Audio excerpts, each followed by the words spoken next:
Hey guys, let's do a little get ready with me video and talk about where I've been because it's been a minute since I've caught you up on what's going on in my life and I finally have the energy to do so today. So let's put something on this face. Okay, so I'm gonna start with, not really gonna go into all these products and everything. I'll still show you what I'm using. This is what I'm gonna use for my primer, the Milani SPF BFF. This year has kind of been a wild one, kind of came out of nowhere for me. I've had two major surgeries. Now, before I say what I had to do, let me just put this out there. I'm not here looking for what I feel like is sometimes kind of excessive sympathy from content creators when they talk about their medical stuff. That's why I kind of keep that stuff to myself. But it feels like a lot because I know here it's just a couple years ago when I had to have my ACDF surgery and I talked to you guys a lot about that. I don't want to go into that same level of detail on this one, but I do want to share with you what's been going on. So in January, I had to have a total hysterectomy, and a month ago, at the beginning of June, I had to have a total hip replacement. So it has been a lot, and recovery has kind of taken a lot more out of me than I expected. Energy-wise, just goals, focus, priority-wise, everything has been flipped upside down. It was completely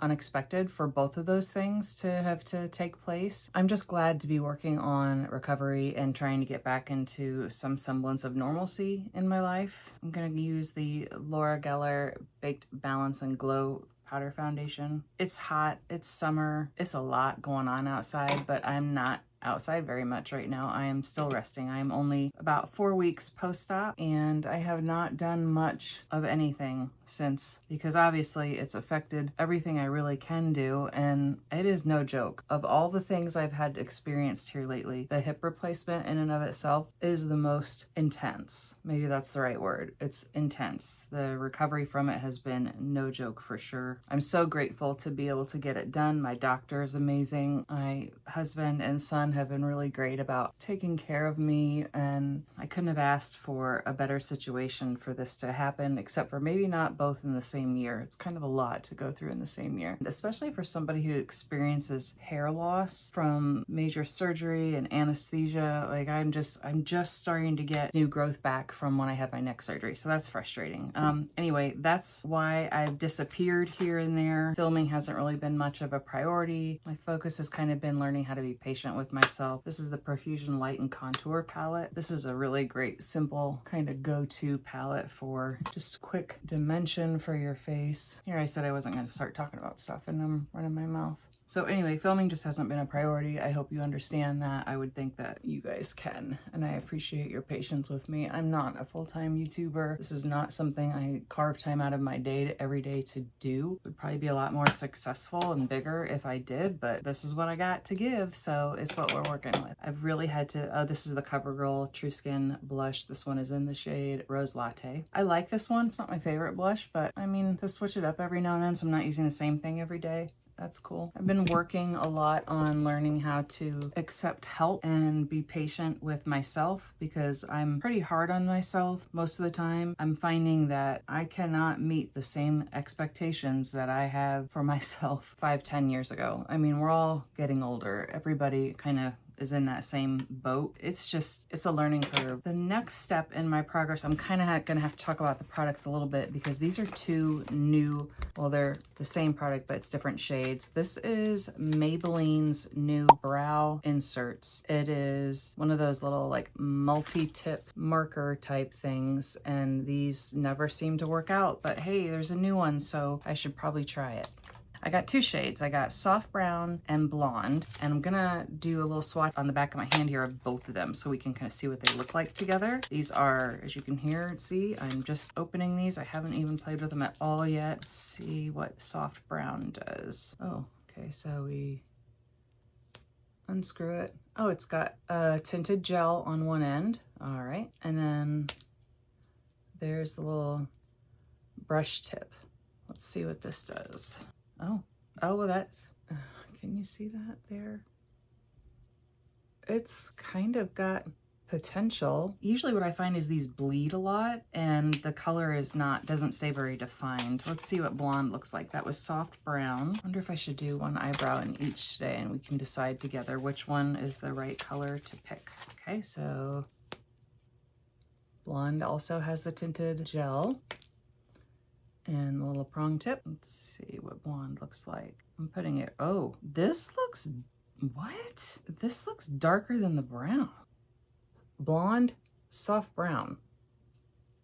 You guys, this is why this whole channel started, because well, how is this blonde and this is soft brown? Companies are tripping when it comes to blonde brow products. I'm gonna say it again. I'm gonna say it again. All right, okay, so let's groom these brows a little bit here. Get my close-up mirror available and let's see what it can do. And I am gonna do that. I'm gonna do one color on each side, and that way you guys can help me decide which one looks better. So this is blonde. We'll do blonde on the right side. I like to kind of, with these things, just sort of start seeing what it's going to give me throughout the whole brow length, what kind of responsiveness the brush tips are going to have against my skin.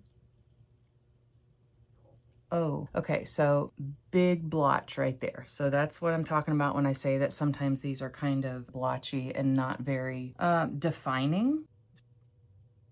That might have been my fault. I might have pressed down too hard. I'm really not pressing that hard. Okay, look, let's go above the brow.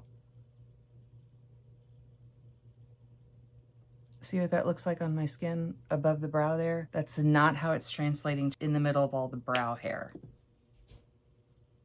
Okay, we're gonna just start over completely because that's wild. And I wanna give this stuff a fair shot. It's my first time using it, and if I'm not using it right, then that's on me. That's not the product. So let's give this area a little bit to dry, and then let's try that soft brown on this side.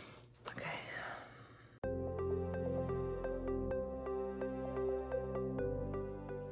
I'm really looking to see if it has the brow hair effect that these types of products are supposed to. It sure does in the swatch. Okay, just kind of lined the edge there by turning it sideways. Now, as far as the brows go, I'm not seeing the little lines. I'm just not. I wish to God I could say, yeah, oh, there it is. It looks great. I'm just not. And it's not bad. It fills in the area. But if I'm going to use this kind of little three-pronged product, it's because I want it to show brow hairs. And it's just not happening. Oh, that's frustrating. It's not a bad product. Like, I feel like it's still workable. Like, I would leave the house like that. That's fine, but that's not what this is advertised as. And y'all, we work hard for our money. We want the little three-pronged brow effect to function like it's meant to. All right, let's try this side again. This is the blonde. It's very easy to accidentally go over a section that you've already gone over, and then that is going to make it look blurry and kind of muddy, messy, blotchy. Am I having a stroke? This is not so bueno. If I just take a brush and run through it just to kind of disperse the product a little bit more, is that, I mean, it disperses the product. It does not define brow hairs. Now, end of the world? No. We can definitely say between the two shades that the soft brown on this side would be my preferred. This blonde is leaning a little orangey brown, and I'm not here for that. So I'm gonna take this one off so I match and do the soft blonde on this side. Okay, and now while this is drying again, let's see what this tinted gel does for it. What does it say about it? So the instructions on the back say it is easy multiplied brows, all day color, waterproof, smudge proof up to, I think that says 36 hours. Okay, let's a little bit of this stuff on top here. If you don't want really defined brows one day, you could just use this tinted gel too. Seems like it's got some hold, like it's gonna kind of keep things in place. All right, so that's all right. Let's fix this side now.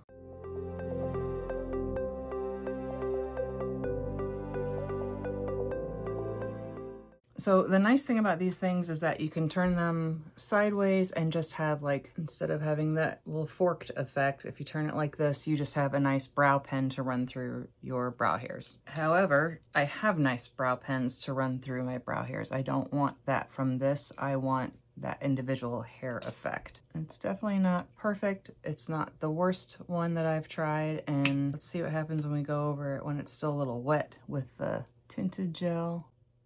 Doesn't move the product around really. And now I've got a glob of tinted gel there on that end. That's not good.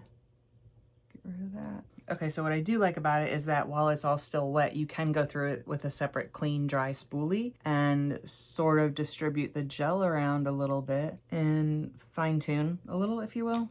This is where I have to tell myself sisters, not twins, but it bothers me anyway. Anybody else like that? Like, have this like weird obsession with them matching perfectly. One thing that I will do sometimes when I have too much color saturated in my brows from a brow product is I'll take a clear brow gel, just kind of go through it, and it sort of waters down the effect of the product that's in there. Redistributes a little, takes care of globs. This is really frustrating because like if I lean back this far, it's not a big deal. The closer up I get and see it, the more it suddenly becomes a big deal to me. So I don't know, I need to keep playing with these. Again, this is the Maybelline Brow Inserts. This is the shade Soft Brown. Okay, another new to me, this isn't new, this is the Half Magic single eyeshadow in the shade Wet Pebble. This is so pretty. I was swatching these at Ulta, just killing time between appointments, and I am late to the party on this because holy smokes, that is beautiful. I want to show you what that looks like swatched on the back of my hand, and I want to compare it to, this is the CoverGirl Clean Eye Color in French Violet. It's their eyeshadow sticks. I've been seeing this a lot, and I kind of thought it might be a little similar, but let's see. Okay, so the undertone is a little different as far as like what I want to wear today. I'm gonna go for the Half Magic. This is nice, this CoverGirl Clean eyeshadow stick. I like using this as sort of a under the waterline effect, and then obviously a little bit of the eyeshadow on top, and it matches, and I really enjoy that. Today, I want to show you how this Half Magic looks going on. One of the things that I noticed about it that I think is really impressive is usually with any kind of shimmery shadow like this, I always experience a lot of fallout. There is very minimal, that's it. I just had just a little bit there on the edge and I'm able to swipe it away very quickly. So that's impressive. And then you could take a brush, but I'm just gonna keep it real and just use my finger and kind of bring it up into my crease and a teensy bit above. And that's it. That's the whole look. And looks like you've tried a lot harder than you actually did. Okay, so anyway, back to the surgeries and stuff, like how I've been feeling since. This getting old thing is stupid. Let me start with that. I feel like as soon as I get my feet back on the ground from one thing, something else comes along and it's like, not so fast. Sit the F back down. I don't appreciate that at all because I'm just out here trying to live my life. Thank God for wonderful doctors that can address these things. And both of my surgeries were outpatient, believe it or not, which is incredible to me that they can do such major stuff and have it be on an outpatient basis. I am blessed with a great medical team and I'm doing just fine. It's taking a while for me to get all my strength back. I'm happy to say that I just went back to the gym for the first time yesterday. I don't know if you have ever heard me mention this before, depending on how long you've been around. I do lift weights. It had been a month since I had actually been able to go to the gym. So that was really nice and scary at the same time to walk back in there. While I'm sitting here running my mouth about that stuff. This is the Maybelline Hyper Easy Eyeliner. It's one of those felt tip ones. This is one of my favorite ones to use, although it has this problem with it. Do you have these? Does yours do this too? Do you just get aggressive putting your lid back on and it kind of starts to split like that? We just point that side out. Anyway, so I had been walking with a cane for the last couple of weeks and I'm trying to break up with the cane. And so going to the gym, I was going to do some cardio, which sounds impressive, but really we're just talking like 20 minutes on the treadmill and less than 10 minutes on an elliptical just to kind of get things moving. And I had my cane with me because I wasn't sure how I was going to feel afterwards, because lately after I get up and start walking around, I can get either wobbly or loosened up. It depends. It's one extreme or the other. So I didn't want to take a chance on falling while I was at the gym. So I brought that with me. I didn't really use it. I did some stretching and then I also did some upper body lifting stuff, which just felt wonderful.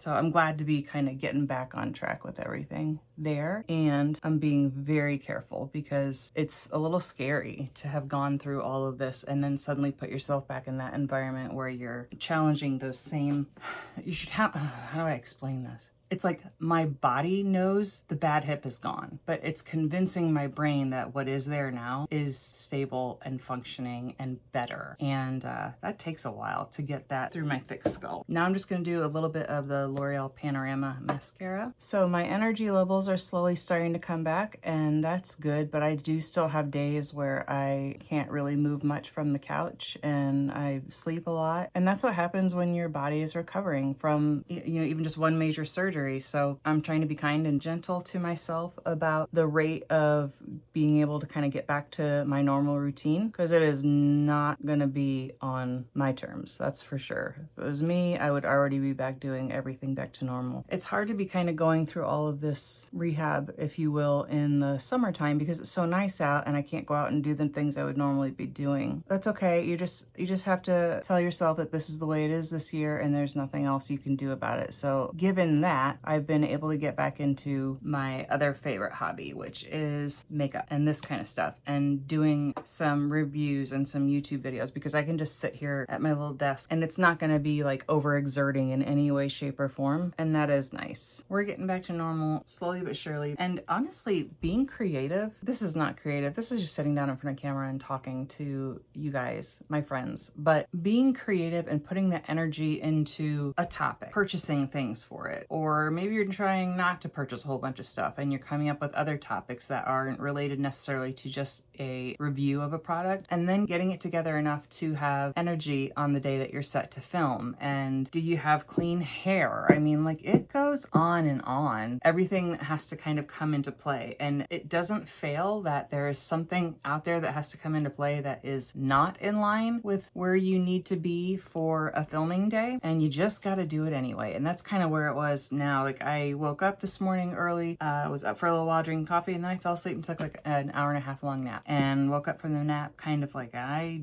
really can't believe I have to film today, but I do, because this is the day I'd set aside for it. There's nothing on my calendar today. I have a clean head of hair, and I just need to grow up. So yes, one more thing to talk about here before I get too far ahead of myself. What am I going to do with my lip? So this is definitely not new. It's something that I used to really love and I kind of forgot about. This is the Neutrogena Revitalizing Lip Balm in the shade Soft Caramel. If you haven't tried one of these, they're so nice. This is that product that you keep in your purse, and it's for when your lips need a little bit of moisture and just a little bit of color. And I mean little. I don't know that it's even going to show up on the swatch there, but you can see, so that's Soft Caramel. They have 2 or 3 other shades of this sort of product, but this one has always been my favorite. And for a simple effect of moisturizing and a wash of color on your lips, I really enjoy this. I feel like this gives a little bit of a polished look, but not like you're trying too hard. I'm glad to have this back in my collection. I saw it the other day at Walmart and was like, why did I ever stop getting that? I can tell you why, because I have a bajillion different lip products and lip glosses and things like that I love, and I'm constantly getting anything new that comes along. I'm constantly having to like test out and try out, so I have a drawer full, and old favorites kind of sometimes get pushed to the back or used up and not repurchased because there's 3 other things that you didn't know were new at the store that you want to try.